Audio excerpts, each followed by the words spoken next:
ድርሹ ተብሎ አይጠራም ከዚህ አምባሳደር ድርሹ። አብዛኛው ወጣት ያንን ሁሉ ብር ከቤተሰብ አውጥቶ ከራሱ አውጥቶ የሚፈልግበት አገር ላይ ሳይደርስ ህይወቱም ያልፋል። ባህር ላይ ብዙ የምናጣቸው ወንድሞቻችን እህቶቻችን አሉና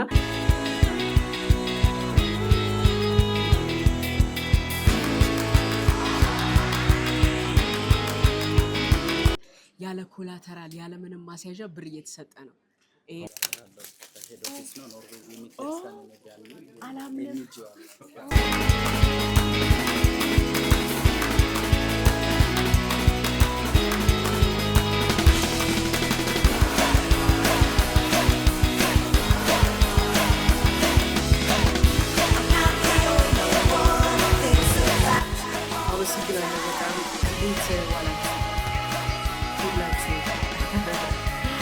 ጥሪያችንን አክብራችሁ ስለመጣችሁ ለማለት ያመሰግናለሁ። ብዙ ጊዜ ጠሪ አክባሪ ነው ይባላልና ብዙ የጠሪውን ነገር አድቫንቴጅ የያዘ ነው።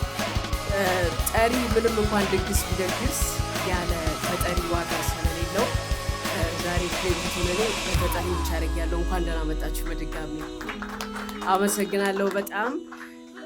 ዳና ኮኔክሽን ቀደም ሲል እንደተገለጸው የሁሉ የገንዘብ ብድርና ቁጠባ ጋር የአንድ ዓመት የቴሌቪዥን የሬዲዮ የሶሻል ሚዲያ የአንድ ዓመት አግሪመንት ገብተናል። ከዛ ጋር በተያያዘ ዳና ኮኔክሽን ያንን ሲሰራ እኔ ደግሞ የብራንድ አምባሳደርነቱን ስራ ዛሬ ከነሱ ጋር እፈራረማለሁ ማለት ነው። ከዚህ ተቋም ጋር አብሬ በመስራቴ በጣም ደስ ብሎኛል። ምክንያቱም እንደምታዩት በወጣቶች የተገነባ ነው። በጣም ትልልቅ ዓላማዎችን ይዘዋል። ያው ሁላችንም በባንክ ሲስተም እንደምናውቀው አብዛኛውን ኢትዮጵያ ውስጥ ያለ ባንክ ያው ከእንደኔ አይነቱ ድሃ የሰበሰበውን ብር ነው ለሀብታም የሚያበድረው አይደል? ያን የተለመደው የሁሉ ግን ከ10 ብር ጀምሮ ቁጠባ ለሚያደርጉ ለማንኛውም ኢትዮጵያውያን ድጋፍ ያደርጋል ማለት ነው። በዚህ አጋጣሚ ላለፉት 4 ዓመታት ወደ ቱርክ መላለስ ነበር ለራሴ ለግል ስራ ማለት ነውና ያው ቱርክን እንደምታውቋት መሀል ላይ ያለች ወደ ኢሮፕ ወደ አሜሪካ በጣም ወጣቶች የሚሰደዱባት ከተማ ናት ኢስታንቡል። እና ኢስታንቡል ላይ ብዙ ኢትዮጵያውያንን ወጣቶችን ለማግኘት እድል አግኝቼ ነበረ። ትንሽ የሆነች አንድ ሬስቶራንት አለች የአበሻ ሬስቶራንት እና ማታ ላይ በግሪክ በኩል ለሚጠፉ በባህር ለሚሄዱ በመኪና የሚሄዱ ልጆችን እናገኝ ነበር ማታ ማታ እና የምንሰማው ታሪክ በጣም በቃ እረፍት የሚነሳ በጣም የሚያሳዝን ታሪኮችን ነበረ ከወጣቶቹ የምንሰማው። ወጣቶቹ የተማሩ ናቸው፣ ቢያንስ ዲግሪ ያላቸው፣ አብዛኛዎቹ የሆነ ስራ ጀምረው ፌል ያደረገባቸው ናቸው። ዞሮ ዞሮ የሚሰደዱት ሰርተው እንደገና ሀገራቸው ተመልሰው ስራ ስለመስራት ነው የሚያስቡት። ግን በዛ መሃል በጣም ትልቅ የሚያስፈራ መንገድ አለ።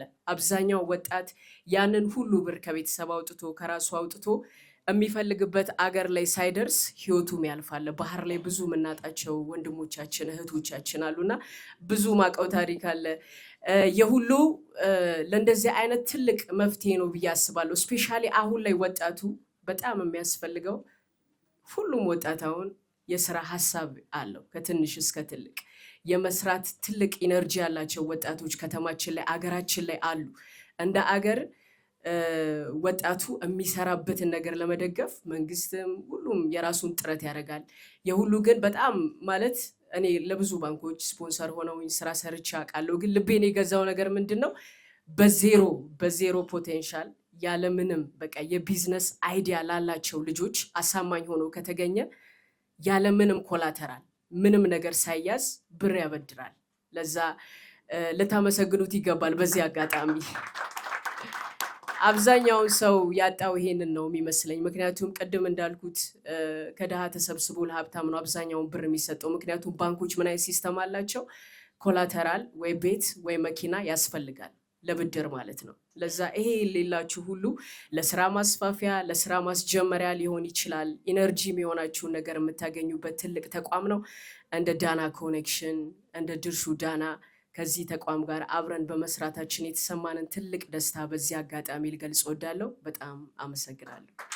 ቁጠባና ብድር ህብረት ስራ ማህበር የቦርድ ስራ አመራር ቦርድ ሰብሳቢ የወጣት መሳፍንት ደበበ እና እንዲሁም ደግሞ የዳና ኮኔክሽን መስራችና ባለቤት ጋዜጠኛ ድርሼ ዳና የፊርማ ስነስርዓታቸውን እያኖሩ ይገኛሉ። እንግዲህ የሁሉም ብድርና ቁጠባ ህብረት ስራ ማህበር እንደተባለው ከዝቅተኛ እስከ ከፍተኛ ያሉ የህብረተሰብ ክፍሎችን በፋይናንስ ተደራሽ እያደረገ እየሰራ ያለ ተቋም ነው። እንግዲህ በቀደም ሲል ድርሼ እንደገለጸችው በተለያዩ ፎርማቶች ከዚህ ተቋም ጋር ይህንን ተደራሽ ከማድረግ አንጻር ሰፊ ስራ ለመስራት እየተፈራረሙ ይገኛሉ። በአሁኑ ሰዓት እንግዲህ ፊርማ ተፈራርመው ይለዋወጣሉ። ከዛ ሁለቱም ከተቀመጡበት ብድግ ብለው ሲለዋወጡ የማስታወሻ ፎቶግራፍ የሚነሱ ይሆናል። ከዛ በቀጠል ይሄ ጠረጴዛ ይነሳና ከወዳጅ ዘመዶች ጋር በጋራ በመሆን የማስታወሻ ፎቶግራፍ ሞራል ግን ያንሳል። ሞራል እንኳን ደስ አላችሁ። በአሁኑ ሰዓት የሁሉም ብድርና ቁጠባ ህብረት ስራ ማህበር ከዳና ኮኔክሽን ጋር በጋራ በመሆን ጋዜጠኛ ድርሼ ዳናን ብራንድ አምባሳደር አድርጎ ሰይሟታል። ሞራል ግን ያንሳል። ሞራል ያንሳል። እጅግ አድርገን እንግዲህ እጅግ በደመቀ ሁኔታ ያማረ ሰርሞኒ ነው እየተከናወነ የሚገኘው። ማስታወሻ ፎቶግራፍ ከጨረሳችሁ በፍጥነት የጠረጴዛ አስተባባሪዎች ድርሹ ተብሎ አይጠራም። ከዚህ አምባሳደር ድርሹ አምባሳደር ተብሎ ምን ስሜት ተሰማሽ? በጣም ደስ ብሎኛል። ቅድም እንደገለጽኩት ተቋሙ በጣም ትልቅ ነው።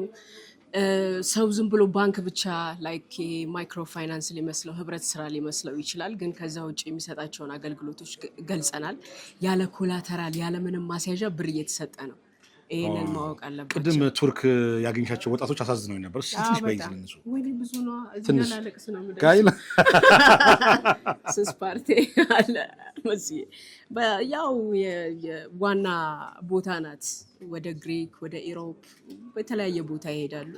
ሲሄዱ ግን ያው መንገዱ ያው እንደምታውቀው ነው። የስደት መንገድ በጣም አስቸጋሪ ነው። ለዛ ወጣቶቹ ብዙ ነገር ይደርስባቸዋል። ከዛ መድረስ አለመድረሳቸውን ባህር ላይ የሚያርፉ ልጆች አሉ ምናምን ብዙ ነገር አለ። ለዛ ያንን ሁሉ ለመታደግ የተነሳ ትልቅ ተቋም ነው። ስለዚህ ተበድረው ሰርተው ማደግ ይችላሉ። መሰደድ በባህር ውስጥ መስጠም ይብቃ ያለ ነው። ይህንን አሁን አንቺ በአምባሳደርነት ምን እናመሰግናለሽ? እኔ ሞር ደግሞ ለጉዳዩ ቅርብ ነኝ። ከወጣቶች ጋር ከአልኮል ፍሪ ጀነሬሽን ጋርም ብራንድ አምባሳደር ስለሆንኩ እዛ ላይ ማገኛቸውን ወጣቶች ወደ ትርፋማነት እንዴት እንደሚቀየሩ ከዛ መሰብሰብ ይችላል። ስለዚህ አምባሳደርሽን በደስታ ተቀበልሽ? በደንብ ሁሉም ሰው ሪኮግናይዝ እያደረገ ነው። ሪኮግናይዝ አድርጌ በጣም ደስ ብሎኛል። አምባሳደር ስለሆንሽ አመሰግናለሁ። በጣም የምናደንቃት በማስታወቂያ ስራም የምናደንቃትና የምናከብራት ድርሹ ዳና ከዚህ በላይ ድግ በይ። አሜን። ይበልጥ ደግሞ ከአምባሳደር በላይ ሌላም ሹመት ይገባሽ። አሜን። በዚህ አመሰግናለሁ።